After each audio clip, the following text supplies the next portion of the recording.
بسم اللہ الرحمن الرحیم۔ صحیح بخاری کی حدیث، حضرت ابو ہریرہ رضی اللہ تعالی عنہ نے کہا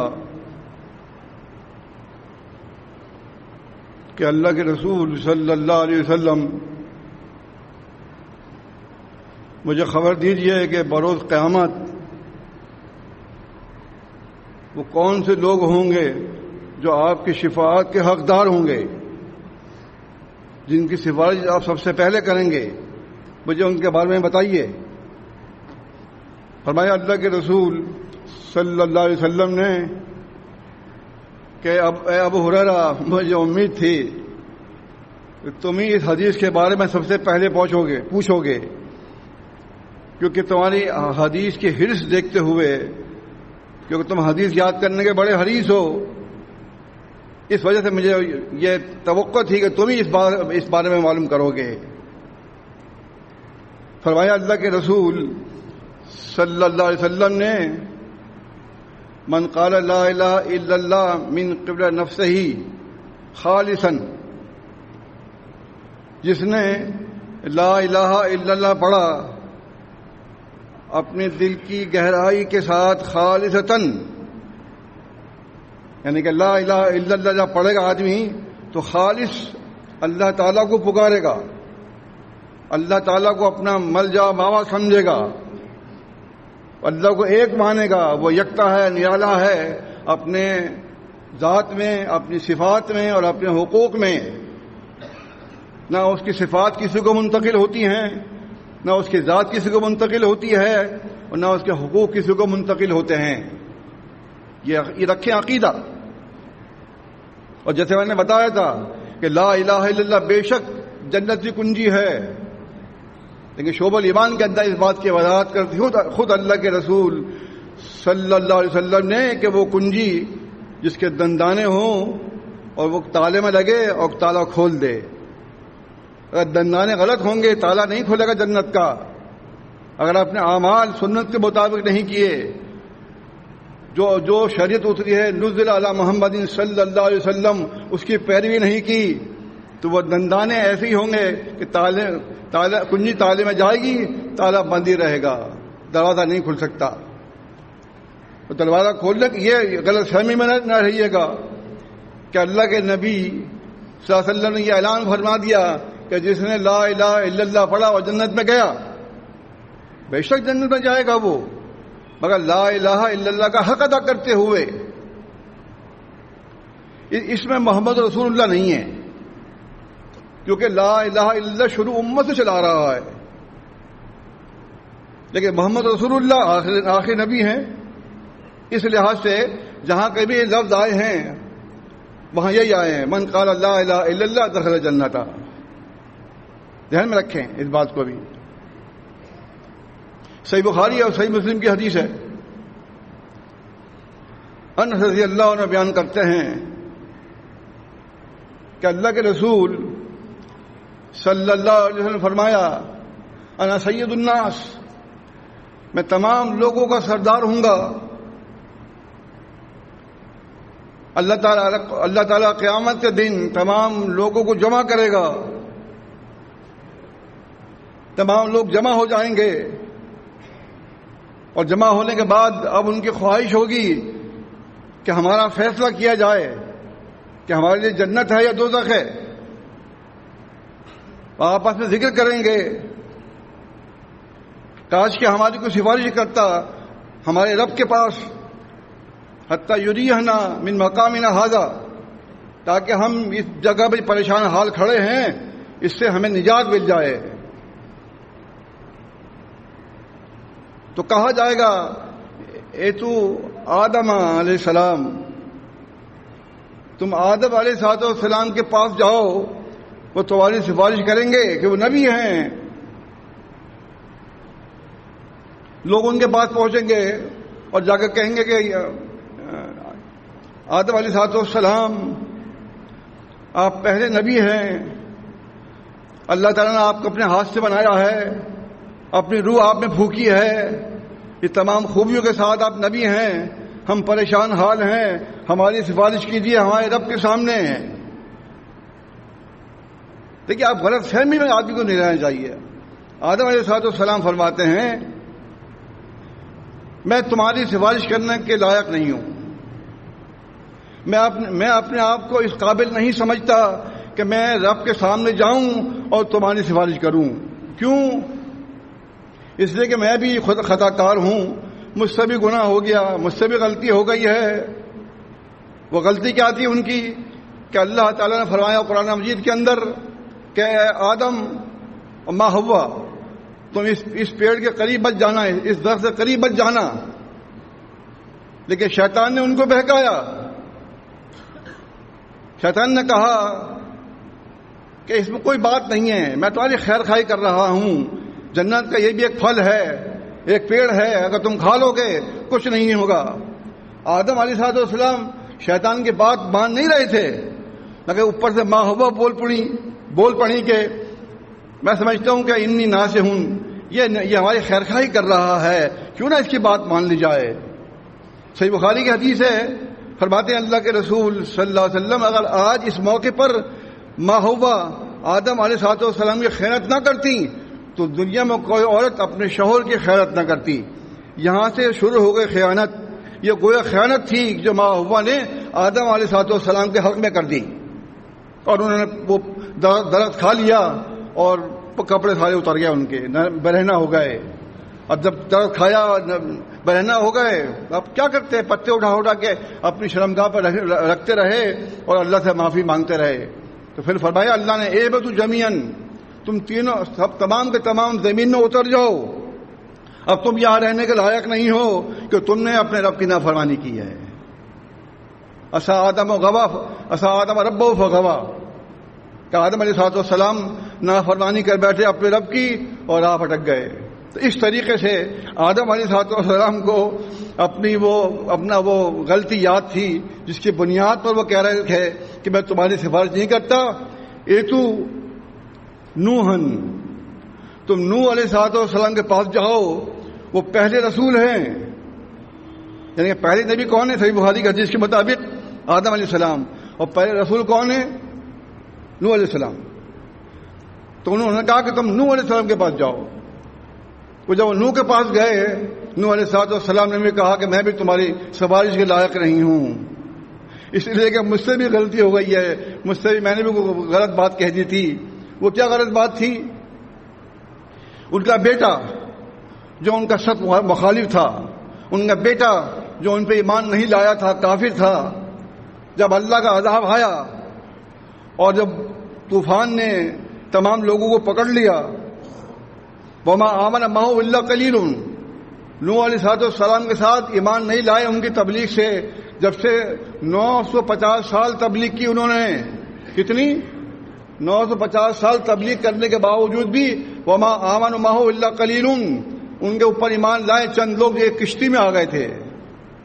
تو تبلیغ سے گھبرائے نہیں آپ۔ الحمدللہ ہم دیکھتے ہیں کہ 40 سال کے عرصے میں ہزاروں آدمی جماعت المسلمین میں آیا، اور جو جتنے جاتے ہیں اس سے کیا گنا آ جاتے ہیں۔ جماعت ہے یہ تو، کیا سمجھا؟ جماعت ہے، کسی وقت بھی شیطان کسی کو کھا جاتا ہے، سمجھے نا۔ اگر آپ مطالعہ کرتے رہیں، جماعتی کتابوں کو پڑھتے رہیں تو کبھی آپ بھٹکیں گے نہیں۔ جب مطالعہ چھوڑ دیں گے، کاروبار میں منہمک ہو جائیں گے، اپنی گوناگون زندگی جو ہے دنیاوی طور پہ گزار رہے ہوں گے تو شیطان کا نوالا بن جائیں گے۔ تو حضرت نوح علیہ السلام نے اس موقع پہ یہ فرما دیا تھا، یہ کہہ دیا تھا کہ اللہ تعالیٰ یہ میرا بیٹا میرے اہل میں سے ہے۔ بیٹے سے کہا کہ آ جاؤ، اب بھی وقت ہے، میرے ساتھ کشتی میں سوار ہو جاؤ۔ بیٹے نے کہا نہیں، میں آپ کے پاس نہیں آؤں گا، میں پہاڑ پر چڑھ جاؤں گا، مجھے یہ پہاڑ جو ہے وہ اس طوفان سے بچا لے گا۔ نوح علیہ السلام نے فرمایا کہ نہیں، آج تمہیں کوئی چیز بچا نہیں سکتی اللہ کے عذاب سے سوائے اس کے کہ تم میرے پاس میرے ساتھ کشتی میں آ جاؤ۔ تو اس نے صاف انکار کر دیا، میں نہیں آؤں گا۔ اس موقع پر نوح علیہ السلام نے اللہ سے فرمایا کہ یہ بیٹا میرے اہل میں سے ہے، اس کو بچا لے۔ تو اللہ تعالیٰ نے فرمایا کہ اے نوح، نادانوں جیسی باتیں مت کیجیے، آپ اللہ کے رسول ہیں، آپ کیسی بات کرتے ہیں کہ آپ کا بیٹا نافرمان ہے وہ کفر کر رہا ہے، آپ کے اوپر ایمان لانے سے انکار کر رہا ہے، اور پھر آپ کو اس پر ترس آ رہا ہے؟ نہیں نہیں نہیں، وہ بیٹا تمہارے اہل میں سے نہیں ہے، لیس من اہلک کا، وہ تمہارے اہل میں سے نہیں ہے۔ اس حدیث سے آیت سے معلوم ہے قرآن مجید کی کہ اصل رشتہ دینی رشتہ ہے، دنیاوی رشتہ کوئی چیز اہمیت نہیں رکھتا۔ دنیاوی رشتہ جب مضبوط ہوگا جب آپ دین پر مضبوط ہوں گے، جب دینی لحاظ سے آپ دینی بھائی ہوں گے۔ انما المؤمنون اخوۃ، مومن آپس میں بھائی بھائی ہیں۔ جب اس طریقے سے آپ چلیں گے تو جو دنیاوی رشتے بھی ہیں پھر وہ بھی کام آ جاتے ہیں۔ محض دنیاوی رشتے پر اب اللہ کے ہاں نجات نہیں پا سکتے جب تک کہ آپ دینی طور پر آپس میں بھائی بھائی نہ ہوں، اور ایک دوسرے سے محبت نہ کرتے ہوں، اور ایک دوسرے کا ساتھ دیتے ہوں۔ نوح علیہ السلام نے بھی صاف کہہ دیا کہ میں تمہاری سفارش نہیں کر سکتا۔ اقول الحمد للہ سبحان اللہ وبحمدہ عدد خلقہ ورضا نفسہ وزنۃ عرشہ ومداد کلماتہ۔ ان الحمد للہ نحمدہ ونستعینہ ونستغفرہ ونعوذ باللہ من شرور انفسنا ومن سیئات اعمالنا، من يهده الله فلا مضل له ومن يضلل فلا هادي له، واشهد ان لا اله الا الله وحده لا شريك له، واشهد ان محمدا عبده ورسوله۔ اللهم صل على محمد وعلى آل محمد كما صليت على إبراهيم وعلى آل إبراهيم إنك حميد مجيد۔ اللهم بارك على محمد وعلى آل محمد كما باركت على إبراهيم وعلى آل إبراهيم إنك حميد مجيد۔ أما بعد فإن خير الحديث كتاب الله، وخير الهدي هدي محمد صلى الله عليه وسلم، وشر الأمور محدثاتها، كل محدثة بدعة، وكل بدعة ضلالة، وكل ضلالة في النار۔ نوح علیہ السلام نے فرمایا، اے تو ابراہیم خلیل اللہ، تم ابراہیم علیہ السلام کے پاس جاؤ، وہ اللہ کے دوست ہیں۔ ظاہر کہ جو دوستی ہوتی ہے تو اللہ نے ان کو دوست بنایا تھا حضرت ابراہیم علیہ السلام کو۔ تمام لوگ مل کے حضرت ابراہیم علیہ السلام کے پاس پہنچے اور کہا کہ آپ اللہ تعالیٰ کے دوست ہیں، اللہ نے آپ سے کلام کیا ہے، آپ ساتویں آسمان پر ہیں۔ یہ ساری باتیں ان کو یاد دلائیں۔ ہم مشکل میں ہیں، ہماری سفارش کیجیے اللہ تعالیٰ سے کہ ہمیں وہ اس مشکل سے نجات دے دے۔ ابراہیم علیہ السلام نے فرمایا کہ 3 باتیں مجھ سے ایسی سرزد ہو گئی ہیں، 3 توریے میں نے ایسے کر لیے ہیں جس کی بنیاد پر میں ڈر رہا ہوں کہ میں کس طرح سے جا کے رب کے سامنے کھڑا ہوں گا اور تمہاری سفارش کروں گا۔ ثلاثہ کذبات، 3 توریے۔ حالانکہ توریہ کرنا منع نہیں ہے۔ ابراہیم علیہ السلام نے جو توریہ کیے تھے، ایک تو اللہ تعالیٰ کی دین کے لیے کیا، اور 2 توریے جو کیے وہ نہایت مشکل میں تھے، اس موقع پر کیے۔ میں سمجھتا ہوں کہ اللہ تعالیٰ ان کی پکڑ نہیں کرے گا، لیکن پھر بھی وہ ڈر رہے ہیں اللہ تعالیٰ کے حضور پیش ہونے سے۔ پہلا توریہ یہ تھا جب ان کے باپ آدم نے کہا کہ اے ابراہیم چلو، آج ہمارا میلہ لگ رہا ہے، ہمارے میلے میں شرکت کرو، تو انہوں نے کہا کہ نہیں، انی سقیم ہوں، میں بیمار ہوں، میں نہیں جا سکتا۔ اچھا ٹھیک ہے، وہ سب لوگ میلے میں چلے گئے۔ انہوں نے کہا انی سقیم ہوں، انہوں نے ایسا جملہ کہا جو ذو معنی تھا۔